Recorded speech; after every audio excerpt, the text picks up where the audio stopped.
Hi friends, నమస్తే. Welcome to my channel. ఈరోజు కాకరకాయ పులుసు ఎలా రెడీ చేసుకోవాలో చూద్దాం. పిల్లలు కాకరకాయలు అంటే ఎక్కువ ఇష్టంగా తినరు కదా ఫ్రెండ్స్, అందుకని వాళ్ళకి ఇష్టమైన విధంగా రెడీ చేసి చూపిస్తాను. చూద్దాం, వీడియో స్టార్ట్ చేద్దాం. ఇప్పుడు నేనైతే కాకరకాయలు తీసుకుంటున్నాను. ఇవి మంచిగా కడిగేసుకొని క్లీన్ చేసుకుందాం. క్లీన్ చేసి పెట్టుకున్నాను. నేను ఈ విధంగా సన్నగా కట్ చేసుకున్నాను ఫ్రెండ్స్. ఇందులోకి మనం ఇప్పుడు కొంచెం సాల్ట్ యాడ్ చేసుకుందాం. సాల్ట్ యాడ్ చేసుకొని కలిపేసి పక్కకు పెట్టుకుందాం. ఈ విధంగా మిక్స్ చేసుకుంటే సరిపోతుంది. దీని మీదకి ఒక మూత పెట్టేసి పక్కకు పెట్టేద్దాం. ఓకే ఫ్రెండ్స్, నెక్స్ట్ ప్రాసెస్ చూద్దాం.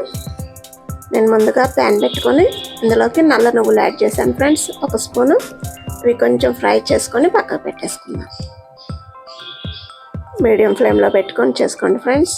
ఈ విధంగా చేసుకుంటే సరిపోతుంది. పక్కకు పెట్టేసుకుందాం. నెక్స్ట్ అదే ప్యాన్లోకి కొంచెం ఆయిల్ యాడ్ చేసుకొని అందులోకి ఒక స్పూను మినపప్పు యాడ్ చేశాను ఫ్రెండ్స్. అదేవిధంగా మనం టేస్ట్ని బట్టి కారం కూడా యాడ్ చేసుకుందాం. ఎండు మిరపకాయలు యాడ్ చేశాను. ఇవి కొంచెం ఆయిల్లో ఫ్రై చేసుకుందాం. ఇవి కొంచెం ఫ్రై అయిన తర్వాత ఇందులోకి మనం కొబ్బరి యాడ్ చేసుకుందాం. ఎండు కొబ్బరి, ఇది కూడా కొంచెం ఫ్రై చేసుకుందాం. ఇవి మొత్తం మంచిగా ఫ్రై అయిపోవాలి ఫ్రెండ్స్. ఈ విధంగా ఫ్రై చేసుకొని మనం మిక్సీ పట్టేసుకుందాం. ఇవి మెత్తగా మిక్సీ పెట్టేసి పక్కకు పెట్టేసుకుందాం. నెక్స్ట్ మనం ఈ కాకరకాయలో సాల్ట్ వేసి పెట్టుకున్నాక ఇవి మంచిగా కడిగేసి పక్కకు పెట్టుకుందాం. వాటర్లో క్లీన్ చేసుకొని మనం ఇప్పుడు ప్యాన్లోకి యాడ్ చేసుకుందాం.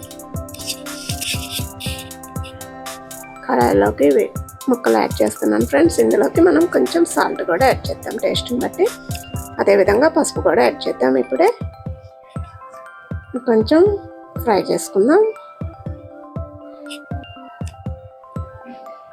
ఈ విధంగా ఫ్రై అయిపోవాలి ఫ్రెండ్స్. ఇందులోకి మనం ఇప్పుడు చింతపండు పులుసు యాడ్ చేస్తున్నాను. చింతపండు పులుసు వేసిన తర్వాత కారం కూడా యాడ్ చేశాను.